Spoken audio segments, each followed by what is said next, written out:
Welcome to this series of lectures in oral medicine, this one entitled Bone Lesions. If we talk about bone lesions and look at the WHO classification of benign and malignant tumours, these are the benign tumours are sectioned into those with odontogenic epithelium with mature fibrous stroma without odontogenic ectomesenchyme. And under this comes ameloblastoma, which you can have intraosseous and extraosseous. The extraosseous or peripheral type is very rare, but I think it's worthwhile learning about ameloblastoma and the different subtypes under that. And under here you will also notice that the keratocystic odontogenic tumour, previously classified as odontogenic keratocyst, is listed. Odontogenic epithelium with odontogenic ectomesenchyme, with or without hard tissue formation. Under that, ameloblastic fibroma is the main heading, and that's got some subclassifications, especially odontoma, which can be either complex or compound. These may give the appearance of a malformed tooth. And then you've got bone-related lesions, such as ossifying fibroma, fibrous dysplasia, cherubism, central giant cell granuloma, some of which we will focus on in other lectures. Then there are other tumours, the melanotic neuroectodermal tumour of infancy. So these are the benign lesions. If you look at the malignant tumours, you've got the odontogenic carcinomas, under which you can have a malignant ameloblastoma, and then also odontogenic sarcoma. So, and there are the squamous cell carcinomas, which may arise from other cysts or tumours, or it may be a primary intraosseous squamous cell carcinoma. So, putting aside tumours, the other lesions that can cause radiolucency are cysts, and a cyst definition is a cyst is a uni or multilocular epithelium-lined cavity of various etiologies that contain liquids or gaseous material. Those that are do not have epithelium lining are called pseudocysts, and in clinical practice, both pseudocysts and cysts are generally referred to as cysts, but they don't totally fall into the pseudocysts don't fall into the proper definition.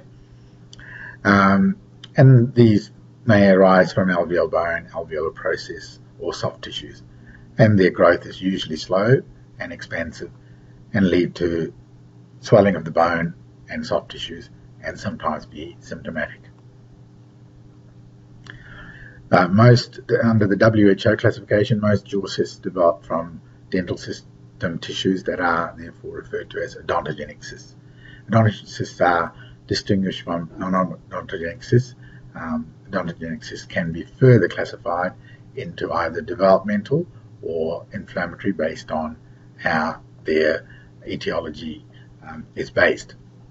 So the classification system for dental cysts can either be from the origin of the cyst epithelium, the pathogenesis, or cell types classified based on origin of the cyst.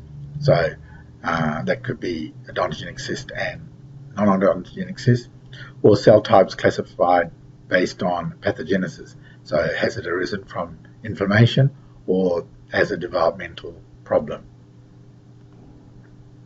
So in this diagram we've classified odontogenic cysts and non-odontogenic cysts, and then further put them under the headings of developmental or inflammatory.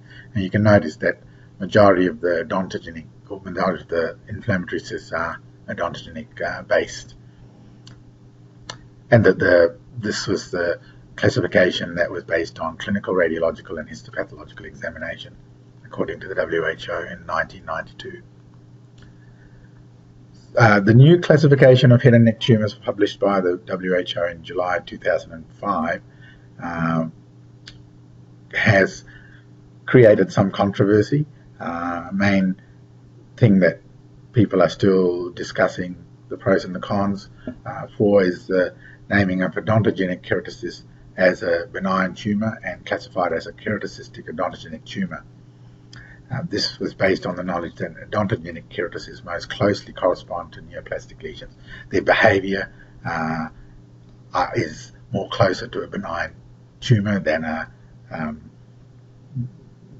odontogenic cysts, and also the fact that it's closely related to Golden-Gold syndrome, where you have multiple odontogenic tumours associated with that. There are a few, when you're looking at a bone lesion, it's no use taking a small radiograph, because something like this, a periapical radiograph with an impacted tooth and a radiolucency, doesn't give you the correct correct picture, because if you look at the larger picture, you can see that it's not this tooth that's got it's not the 3.7 in this situation that's got the radiolucency associated with it. It's an unerupted 3.8 with a large radiolucency. So imaging is important because these are not observed clinically usually, so radiography is important. And basically, when you're looking at a radiolucency, you need to look at the size, the content within it, whether or not it's well circumscribed, and whether or not the bony cortical margin is well defined, and whether or not there's any tooth destruction or other bony expansion occurring. Malignant neoplasms usually exhibit invasion and rapid growth, whereas benign ones in bone are usually encapsulated and slow expansile. So assess the effect of the lesion on adjacent structures. Is the lesion expanding or eroding adjacent cortical bone? Is the lesion eroding or the cortex? Is there evidence of any pathologic fracture of the mandible? Is the lesion invading the mandibular canal or pushing it? Is the lesion invading maxillary antrum? Is the lesion displacing teeth or eroding the roots of the teeth? And has the vitality been affected? So in this slide, we've got 4 radiographs. I'll just give you a little moment to maybe write down some spot diagnoses for these based on your knowledge so far. So this is a dental abscess, and it's a unilocular radiolucency at the apex, but extending further, and basically that tooth would be non-vital. This is, you can see, is a multilocular radiolucency. It has a soap bubble almost formation, and that's typical of an arteriovenous malformation. Here in Paget's disease of bone, you get this cotton wool appearance along the mandible and the maxilla, and there will be some expansion. And here in this, the radiolucency is between the teeth. The teeth will be vital, and this is, under histopathology, would turn out to be an eosinophilic granuloma. So you can see that radiolucencies should be described properly, and the description almost will give you some clues towards your diagnosis.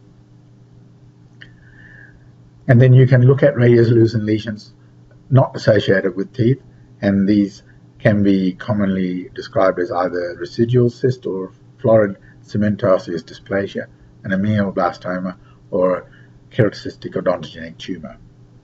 Other uncommon diseases can also form radiolucent lesions not associated with teeth. And Staphny bone cavity, if we think about the salivary gland lecture, is an inclusion of salivary gland tissue causing an indentation below the inferior dental canal.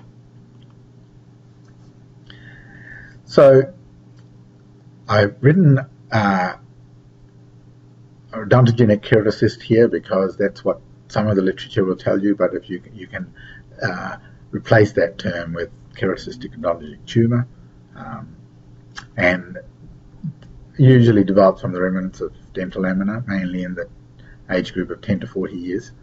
It's circumscribed. It may be unilocular or multilocular, and you can, in this situation, it's fluid filled, so you can actually aspirate the fluid. So when we talked about the biopsy lecture, where we talked about aspiration biopsy, fine needle aspiration, here you would get some straw-coloured liquid, and that can have a high level of keratin, and that would be diagnostic.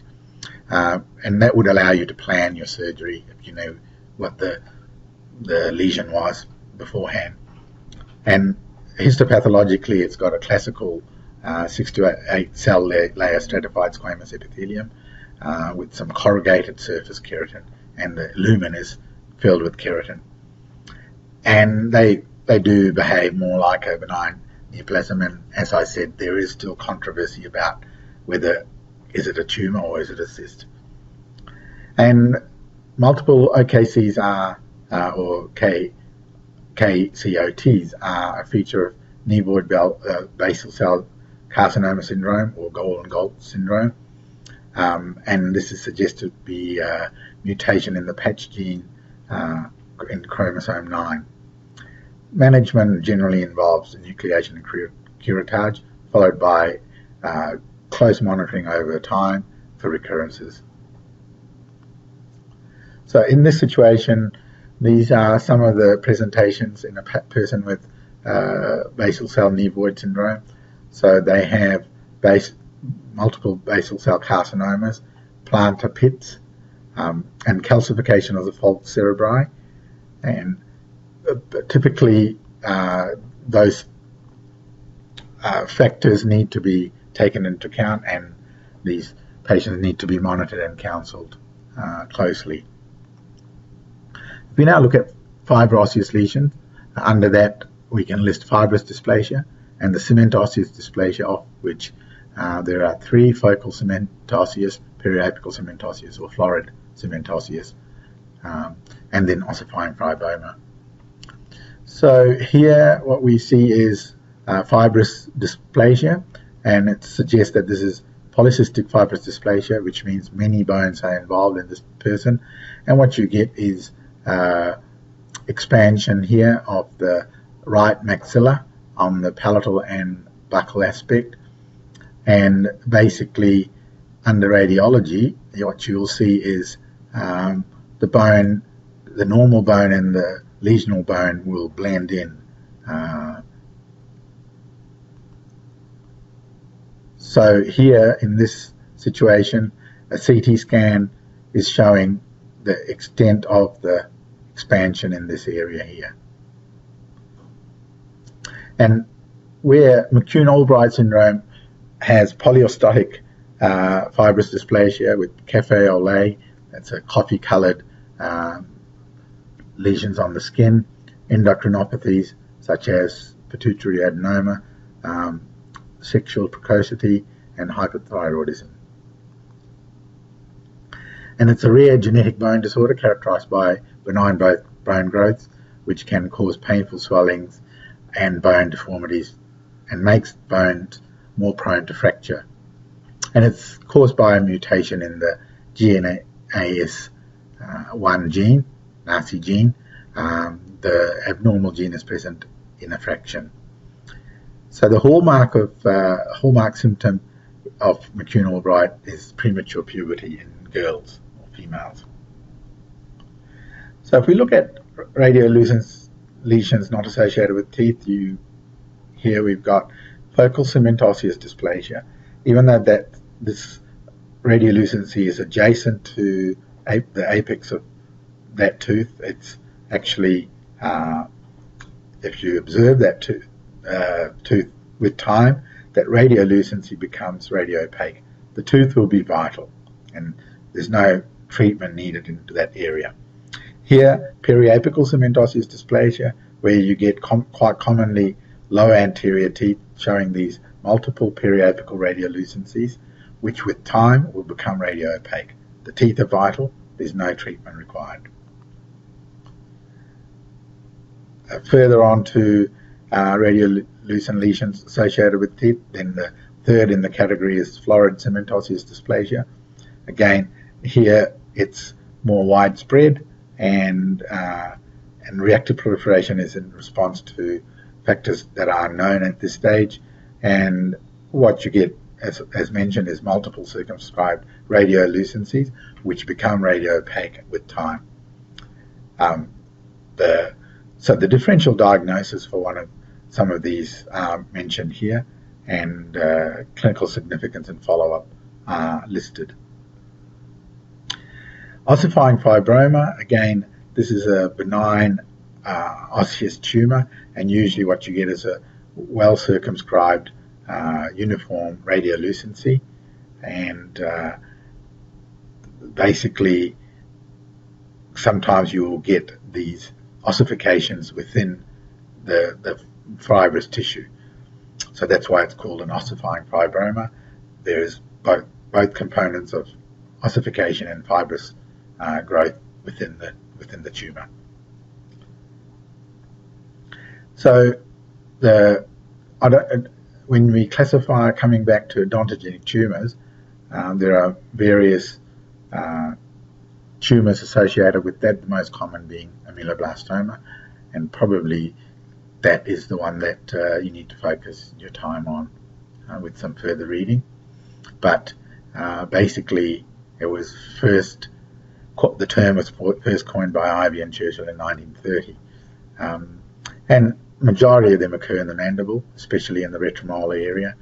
Maxilla is next, with maxillary anterior and posterior maxilla being 43%. You can have unicystic ameloblastoma, usually occurs in a younger age group, before 2021. Clinically, they are all ameloblastomas are slow growing, and the swelling may expand until you've got an eggshell thinness of the cortical bone, which may show crackling on palpation, and there may also be root resorption and paresthesia due to involvement of the inferior dental nerve canal. And radiographically, it's a well-defined round multilocular cyst-like lesion, and shows some scalloping, but obviously the unicystic one is a unilocular radiolucency, and it may look like a keratinizing odontogenic tumour. Microscopically, there's different types based on their appearance under the microscope, but from a surgical point of view, these all need to be treated with a wide margin of normal bone in their excision. So here's another spot diagnosis. Just take some time and think about what you think these might be, and just write them down and see how you went. So this is a multilocular ameloblastoma with an unerupted tooth associated. This is a dentigerous cyst, which is a unilocular the unilocular radiolucency around the crown of the unerupted developing tooth. This is a unilocular ameloblastoma, and this is a odontogenic keratocyst. So you can see that radiologically they can look similar, but you need to describe and then look at the differential diagnosis from there. So behavior and management of odontogenic tumor, they're slow growing, infiltrative, and recurrences varies between the types, but you need a wide margin of at least 1.5 centimeters of normal bone. Although unicystic ones have a lower recurrence rate, still they need to be aggressively excised and maybe monitored, and maxillary ameloblastoma can be potentially lethal because of the expansion into vital areas. Other variants, you can have a peripheral ameloblastoma, which is very rare, may represent a fibrous nodule or pyogenic granuloma. You can also have a malignant ameloblastoma where pulmonary and nodal metastasis has occurred. This is, however, very rare.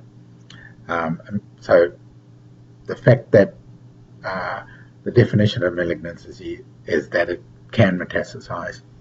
Ameloblastic carcinoma is an ameloblastoma that shows cytological features of malignancy, and later stages appear like a squamous cell carcinoma. It usually causes pain and more rapid growth than other ameloblastomas, and it has a more ill-defined radiolucency. Then there are some other variants, such as primary intraosseous carcinoma, so a squamous cell carcinoma arising from squamous epithelium that has been present within bone, and those may arise out of 1, 2, A and B, and 3 ways. Other variants then, ameloblastomas originating from odontogenic cyst, more likely that the ameloblastoma originated from epithelial rest in the region of the cyst rather than from the cyst wall itself. Beware of keratocystic odontogenic tumour with hydrophic degeneration, which may appear like stellate reticulum. Odontoameloblastoma, which is again very rare, odontogenic cells given rise to both ameloblastoma and complex odontoma. They may look like an ameloblastic fibro-odontoma. There are other tumours like brain tumours that can look similar to ameloblastoma under the microscope, craniopharyngioma and adamantioma of long bones, especially of the tibia,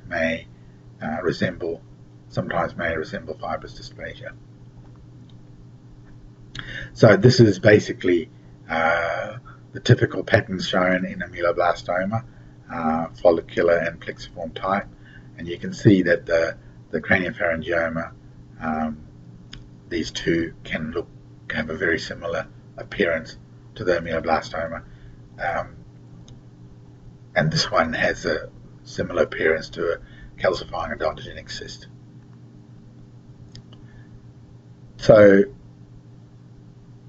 what we've got here is a multilocular ameloblastoma. You can see the multilocules. This is a unilocular ameloblastoma, and again another unilocular ameloblastoma and calcifying odontogenic cyst. So periodontal radiolucent lesions. So this is an endoperio lesion, whereas this is Langerhans cell disease. And some of the general principles in looking at periodontal lucent lesions are listed here, and generally there will be some tooth mobility involved with that, but it's beyond a periodontal problem. There is actually some pathology going on here. Leukemia is another thing which is a malignant neoplasm arising from white blood cells, and that can cause bleeding gums and also floating teeth. And basically, if you look through the clinical information and the differential diagnosis, you can see that some of the things that can cause this kind of lesion can look very similar radiologically. Periodontal radiolucent lesions. So scleroderma here, what you see is from systemic sclerosis, which is a chronic autoimmune disease, and there will be fibrosis of the skin and visceral organs such as heart, lungs, kidneys, etc. And here what you see is generalized widening of periodontal membrane space, resorption of the mandibular ramus and condyle and coronoid process. So if you see this pattern generally on all the teeth, then you need to be thinking about scleroderma. Osteogenic sarcoma, which is a malignant neoplasm of osteoblasts, and early lesions show irregular widening of the periodontal membrane space, more common in the posterior region of the mandible. And again, some of the differential diagnoses that you might want to associate with this problem. So here's a case study that this patient's got a unilocular radiolucency associated with the crown of an unerupted tooth. It's an adult patient, and there's cortical expansion present. So you need to be thinking about what sort of things can cause that. And when we talk about a radiolucent lesion associated with the crown of an unerupted tooth, you need to be forming your differential diagnosis. So obviously denturature cyst needs to be in that, odontogenic keratocyst or keratocystic odontogenic tumor, ameloblastoma, ameloblastic fibroma, or basically some odontogenic tumours here and some odontogenic cysts. So this one turned out to be a calcifying epithelial odontogenic cyst, or a Pinborg tumour, and treatment involved surgical resection and follow-up, as you can get multiple recurrences. And initially the radiolucency, but eventually develops into calcification, leading on to a mixed radiolucent, radiopaque appearance. Thank you.